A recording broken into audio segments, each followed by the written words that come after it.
সুন্দরবনের দক্ষিণ পূর্ব প্রান্তের শেষ মাথায় এখন এই মুহূর্তে অনেক মানুষ আছে, সবাই মাছ ধরার জন্য আসছে। ভাটা চলতেছে, ভাটায় এখনও শুকায় নাই। আমি যদি দেখাই, এই যে গাছের গোড়াগুলো দেখতেছেন, এই গোড়ায় মূলত মাছ থাকে।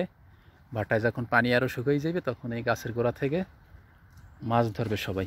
এই জন্য সামনে পিছে সব জায়গায় কম বেশি মানুষ আছে, সবারই উদ্দেশ্য একটা, মাছ ধরার জন্য এখানে আসা। দেখছো দে আতাম দে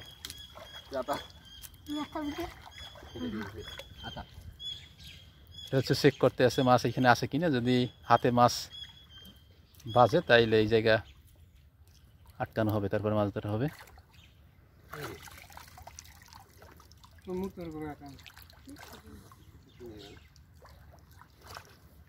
তবে সাবধানে দিতে হইবে, হাত আছে না ওই যে কাউইন মেসের পোনাটোনা সাউটাও সতর্ক থাকতে হইবে, বাজলে। তবে ওই যে পিছনের যে গাছের গোড়াগুলো আপনাদেরকে আমি একটু ভিডিওর মাধ্যমে যদি দেখাই, এই যে গাছের গোড়াগুলো দেখতে আছেন, গোড়ায় এখনও জোয়ারের পানিতে প্লাবিত। এই পানি যখন সরে যাইবে ভাটায়, এখন ভাটা চলমান, ভাটায় যখন নামে যাইবে তারপরে এই গাছের গোড়ায় পানি জমে থাকবে। ওই জমা পানিতে নানান প্রজাতির মাছ পাওয়া যাবে। তবে এই অংশটা হলো উপরের অংশে মাছের পরিমাণ একটু কমই থাকে।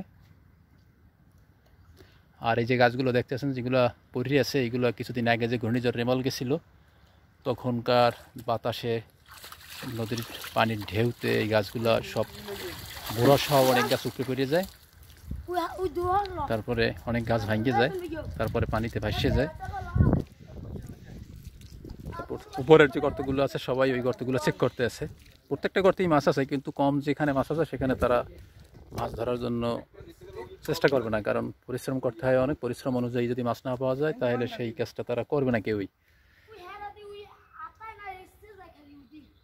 কারা ওই সামনে তো দেখলাম ওই যে এক গ্রুপে ওই যে মাছ ধরে।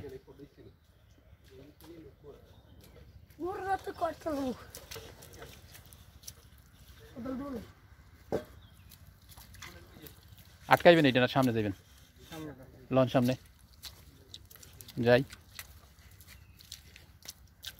এগুলো সব কেওড়া গাছ।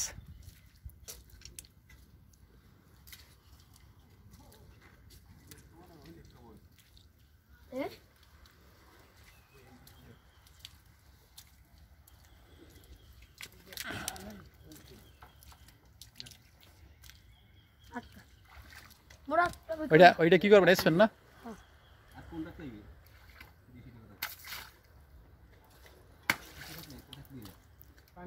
অবশেষে একটা জায়গা নির্ধারণ করা হইলো, বাইরে নির্ধারণ করলো এই জায়গা, যে এই জায়গাটায় মাছ থাকতে পারে, যার জন্য জায়গাটা মাছ ধরার জন্য প্রাথমিক যে কাজটা সেই কাজটা করতে আছে।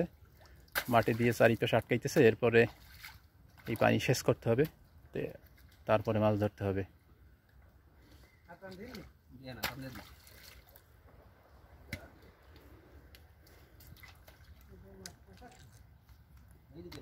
এদিকটায় নদী,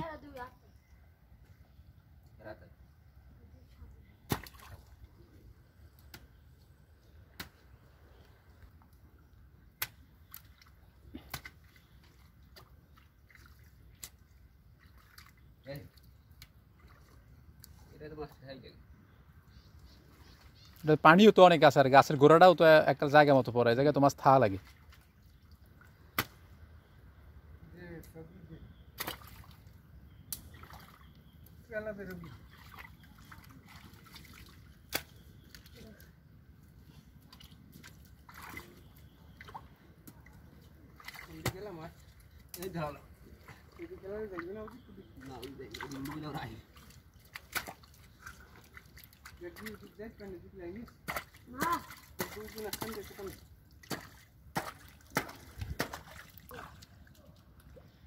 মাছ ধরার জন্য প্রাথমিক যে কার্যক্রম সেটা চলতেছে, আমরা তার ফাঁকে একটু সামনে দেখে আসি, তারা শুরু করুক, এরপরে আবার আমরা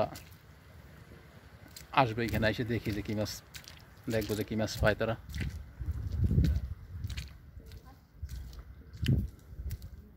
অনেক গাছ, শত শত গাছ পড়ে রয়েছে, এই গাছগুলো এই বন্যার কারণে বিগত আমি আগেও বলছি, কয়েকদিন আগে যে বন্যাটা হয়েছিল সেই বন্যায়।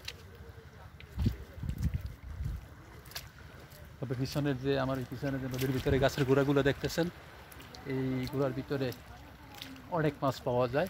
যদিও এখন পর্যন্ত শুকায় নাই, তবে এই জায়গাগুলো যদি শুকাইয়ে যায়, ভাটায় শুকিয়ে গেলে এখানে প্রচুর পরিমাণে মাছ পাইবে, তাতে কোনো সন্দেহ নাই।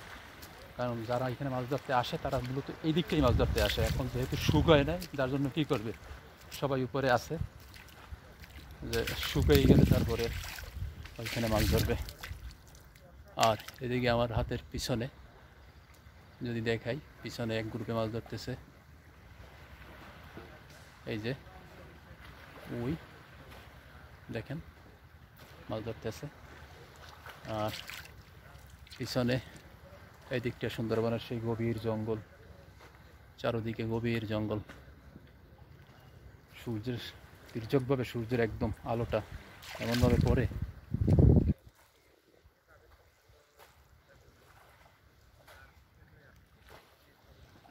এই যে দেখেন বড় বড় গাছ, গাছ কোনোটা হেললে পড়ে আছে, আবার গাছের গোড়ায় কোনো মাটি নেই, মাটি একদম ঢেউয়ে পানির ঢেউয়ে মাটি সরিয়ে গেছে, গাছ পড়ে আছে, যে কোনো মুহূর্তে এই গাছগুলো পড়ে যাবে। আর উপরে দেখতেছেন অনেক বড় বড় গাছ, বৈচিত্র্যময় সুন্দরবন।